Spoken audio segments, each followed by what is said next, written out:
Wrestlers lie. We all know this. So why is everyone believing Roxanne Perez when she says that she won't get in the way of Liv and Dom? And if you are a Liv Morgan fan, you should be terrified of what happened this weekend during AAA's Guerra de Titanes event. Everyone is saying Dominik Mysterio got betrayed by El Grande Americano, but if you look closer, he is the one that turned first, and that should scare you. So, welcome. My name is WriterMaven. I am the host of the Wrestling Receipts podcast. I cover all things Judgment Day: Dom, Liv, Raquel, Finn, JD, Roxanne, Poor Carlito, and El Grande Americano, and Los Americanos. This Raw review is entitled "The Judgment Day is Just Fine." Is this the beginning of the end of Liv, Raquel, and Roxanne? Today on the Wrestling Receipts podcast, we are breaking down why Dom's character has officially shifted, why Roxanne Perez claiming they are best buddies is a major red flag, and we're reviewing this taped edition of Monday Night Raw. So let's get into it, shall we? Now this is the brief AAA Guerra de Titanes recap. I'm just going to recap the main event between Los Gringos Locos 2.0, which is Dom and El Grande Americano, versus the Rays of Rey Fénix and Rey Mysterio. This match was big match feel, and the finish came when the Rays win when Penta uses El Grande Americano's loaded disc against Dom.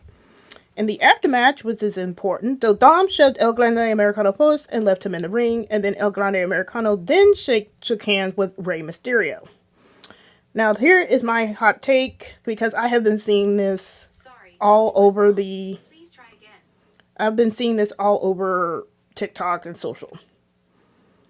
Don't let Twitter or social media frame this as Dom being betrayed. He was not betrayed. He was the one that betrayed first. Dom shoved El Grande Americano first. And this is like the only time, or maybe a second time, that El Grande has failed Dom. But El Grande was gaining nothing in Dom losing here. Plus, in this relationship, we did not see what El Grande Americano gets to gain from having a relationship from Dom. So it's just really interesting to see this whiplash of people getting on El Grande Americano saying he was too slow, even though he was waiting for Penta because Penta was taking his sweet ass time to get out there. People are saying like he was kicking and shaking people's hands during the match, and that's why Dom should be pissed, even though that's what happens during the match is like wrestlers will lay on the ground for a while until they get to the next spot or the next sequence in the match. It was just mind-boggling to me to see how people switch. And especially when people were saying, oh, El Grande can replace Finn Balor.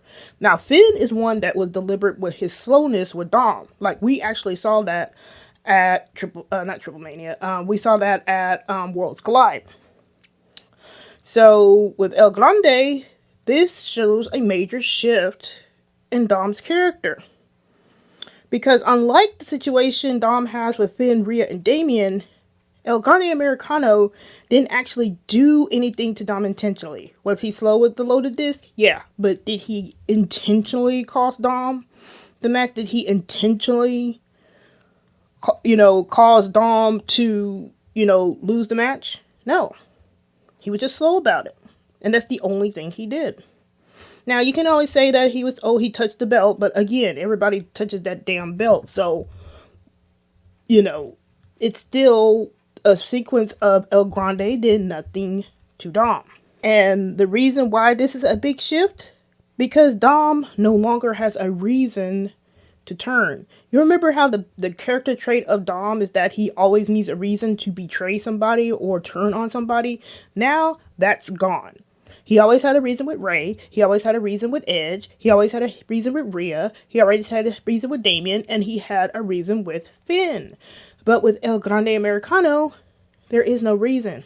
And if I'm a Liv fan, I would be shaking in my boots right now. Why?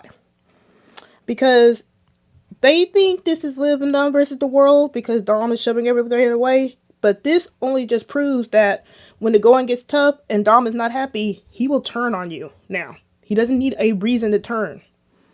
So what happens if Liv starts being useful to Dom? See what I mean? This is a major shift, and I'll be really, really concerned about this in the future when it comes to Dom and Liv. Because as like people said, Dom has no reason to cheat on Liv. Well, there you go. Now he doesn't need a reason. And that signals a major character shift and change with Dom. We have to see if this comes out more in the future, and I'm betting it does because now they tested that out in Mexico. But the positive of it here is that El Grande Americano is now a babyface in in AAA, and he will possibly face Dom for that Mega Championship down the line. Next up, we have the Roxanne Perez interview. Roxanne made some very specific comments regarding her relationship with Dom. She claims they are best buddies, insists that she'll never get in the way of him and Liv, and played dumb regarding the rumors. Now let's break this down, shall we? A lot of people wanted to throw this interview in my face saying that, Rox Dom won't happen. But I took some very interesting takes regarding this. First, best buddies. Roxanne said she and Dom are best buddies. Since when? When did they become best buddies? And if they are best buddies, doesn't that refute people saying that Dom ignores Roxanne? So where did the buddiness come from? And if you're best buddies, you wouldn't be ignoring your friend. And also, this kind of also spins up that theory I had a long time ago that maybe they had a fling in NXT. Maybe that's coming back around. I don't know. But again, that's something to think about. Why all of a sudden are they your best buddies? And another thing, this brings up the just friends trope. This is a writing trope. And writing, saying that you're just friends is just a classic trope before an affair or storyline starts. So, we're just friends. Yeah. That is a classic trope. And I'd be concerned about that too. Also, subtext matters. Roxanne is not going to outright say in an interview that she's going to be stealing Dom or doing this. I mean, I'm not sure why everybody now is believing Roxanne on this because wrestlers lie. Just because she says she won't get in the way of Dom and Liv does not mean she'll honor it. Because remember, last year, Dom lied his ass off all the way until SummerSlam regarding Liv. So, just because Roxanne says nothing has happened doesn't mean that Rox Dom won't happen. And again, I am not saying that any kind of cheating was happened. I'm just putting it out there that, hey, wrestlers lie. And I just find it really humorous that people all of a sudden are taking Roxanne at face value, but they won't take what Dom said at face value when he said that Dom was better. When Dom said Liv was better than Rhea. See what I mean? So, if you're going to take Roxanne at face value, then you got to be taking Dom at face value when he said that Liv was better than Rhea. Because it doesn't get any more blatant than that. But, yes, and Senor does bring up what about Dom's injury. I am not going to really reference the injury because we don't know.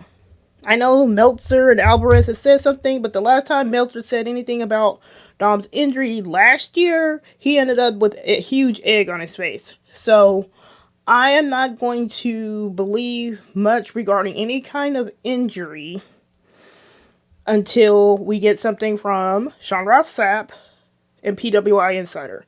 Now, I always say take the dirt sheets with a huge grain of salt, but those are more accurate than not, and I would tend to believe that a little bit more than over Dave Meltzer. I know Dave Meltzer has gotten some things right now, but for a while, he was striking out. So, I'm not really believing on Dave Meltzer just yet. Is it possible that Dom is banged up? Yeah. Is it possible he's injured? Yeah, but we don't know the severity, if that's. There's a lot of people who are saying that he was acting just fine after the show, and maybe he was just covering it well, so, people wouldn't be concerned about it. I don't know. But I'm not going to comment too much on the injury just yet because we don't know. All we can do is just hope for the best, just hope that he's only banged up, if that, and that, this time right now will allow him some time to heal up. Because he's not really needed in the Judgment Day storyline right now in the first place. And that's all we've heard right now. They're saying like he would get evaluated today or something like that, but we haven't heard high nor hair about anything right now today, other than from Alvarez and Meltzer's. And again, I don't really believe them when it comes to things like this because they've been proven wrong too many times. Let's go ahead and get into the Monday Night Raw review, shall we? We had the Judgment Day walk-in. We have the visual of Dom physically positioned between Liv and Roxanne, and they're chatting, and Dom is chatting with Roxanne, in case people want to deny that again, and they're just talking back and forth. Also note, Finn and Raquel are in the back. This visually confirms their current placement, or lack thereof, within the Judgment Day hierarchy. So you have Dom, Liv, and Roxanne in the front, and Raquel and Finn in the back. Nothing much said on this. It's just that it's just really striking how things are separating right now as it relates to the Judgment Day hierarchy. Next, we have Stephanie McCure and Scrap Daddy Adam Pearce. Pearce asks Stephanie what she wants to do regarding Raquel and Nikki Bella. Stephanie demands a triple threat match, and the match is pretty much made. So we will have Stephanie McCure versus Nikki Bella versus Raquel Rodriguez next week for the Women's World Championship in a triple threat match. My only note on this is that can the WWE please update Raquel's render in these match graphics? It's overdue. It's using that old one. It's not her best look. Has much better renders now, pictures wise, and I'm not sure why they keep using that old entire render for Raquel. That's not really fair to her for that render. Then next we have Roxanne versus Bayley. The match is just great. I love how Roxanne works a body part, and here she was working Bayley's leg and knee, so she will just pinpoint a body part and she'll just work it. I love it. Liv and Roxanne visually together look great. They're really striking. I like the pair up. Even though, I gripe about stuff, but aesthetic wise, Liv and Roxanne look great together. The chaos comes is when Raquel comes out to help, quote unquote, but gets thwarted by Lyra. And then Lyra saves the day by taking care of Lyra by tossing her over the table.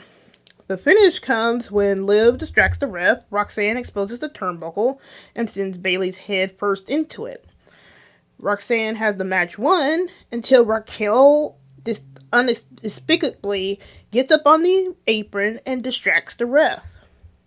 Liv pulls Raquel off the apron and they're arguing. Roxanne is confused as fuck, like, what are you doing? Lyra reappears on the announce paper, wiped them both out by doing a crossbody on them. She then goes over there, slaps Bayley. Bayley, switches her personality again. And then Bayley just takes Roxanne pillar to post and then hits a flying elbow for the win. Now, my notes on this. Raquel popping out of nowhere was just awkward. Like, where did she come from? I know this was taped. I think this should have been done a little bit better. Like, we should have saw her walking down the aisle, coming through the crowd, something. She just kind of randomly pops up. Outcome, you can't excuse Raquel costing Roxanne the match when she hadn't won. You cannot. People were getting on me for saying, well, are you going to talk about Raquel, costing Roxanne the match? And I was like, I haven't seen it yet. But here, now, I can't excuse it. And why would I excuse it? If I'm going to rap Dom's knuckles about what he did to El Grande, I got to rap Raquel's knuckles. That was uncalled for. Why is she getting up on the apron? Roxanne had it won. She could have just stayed on the ground, let Roxanne win, and then if you wanted to argue with Roxanne and Liv about things later, like we see in the clubhouse later, then she should have. I think this kind of mirrors what happened months ago when Liv had the match won because Roxanne helped her out, and then Roxanne did that again. So maybe this is mirroring what happened there as well. It's pretty interesting for that note.